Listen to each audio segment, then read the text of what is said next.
Let's take another question about a slightly complex formula. I want to buy a new car. How do I calculate the monthly loan payment amount? Let's create a loan payment calculator. Insert a new worksheet. And let's start out by putting some labels off to the side to help us out a little bit. In order to calculate the loan, you first of all have to know the loan amount. So let's type loan here in cell A3. And then you need to know the amount or the rate. You'll also need to know the number of years. And then finally, you'll be able to determine the payment. Let's suppose for the loan that the car is going to be $15,000 and that you've got a really good interest rate of 8.5% and that you're going to borrow it over 4 years. That's the input values that you need to be able to calculate the payment. Now this is a place where you can use one of Excel's super duper features to calculate the value for you. Click the Edit Formula button, and then over here to the left it shows you a list of all the different functions you could use. Sum is a very popular function, but we can find another one in the list. Click the arrow next to the function name, and look here. It says sum, average, if, hyperlink, count, min, max. And down here in the list is payment. This list is functions that you've recently used.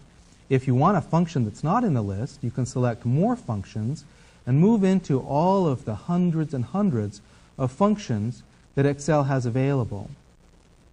The financial category is the one that has payment.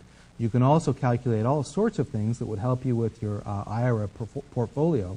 But for now, we'll just use payment, which we could have selected from the list in the first place. Now, the problem is that this dialog box that asks us for all the inputs for the payment function is over the top of the input cells.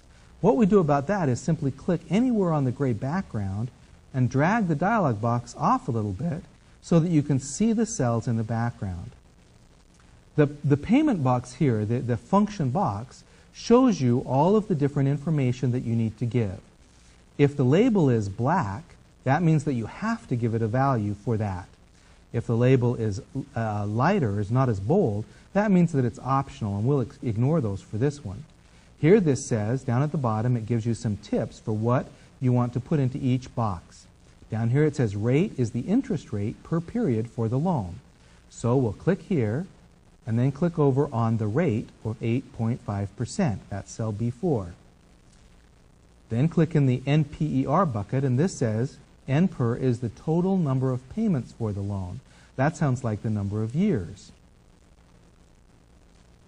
Then click in PV, and it says PV is the present value or the total amount that it's worth right now. That's really the amount you're going to borrow. So click on the loan button or the loan cell, and now you can see over here on the side that you've got the 8.5%, the 4 periods, $15,000, and it says here that it's going to calculate $4,576 or $79 payments. Whoa, that sounds pretty high, but it tells you what it should be. I think what's going on here is that we've entered in an annual percent and an annual number of periods, so actually you would be paying about $4,500 a year. Normally you want to know by month, so we need to take the rate and divide that by the number of months in the year. Simply type a divide sign, the slash, and 12 to get whatever the amount is per month. Notice it calculates it over here, but you don't need to worry about that. If you're going to have the rate for 1 month, you need to have the number of periods be in months also. So rather than 4 years, you'd need to multiply this by 12. And then you see that the answer is closer to 369.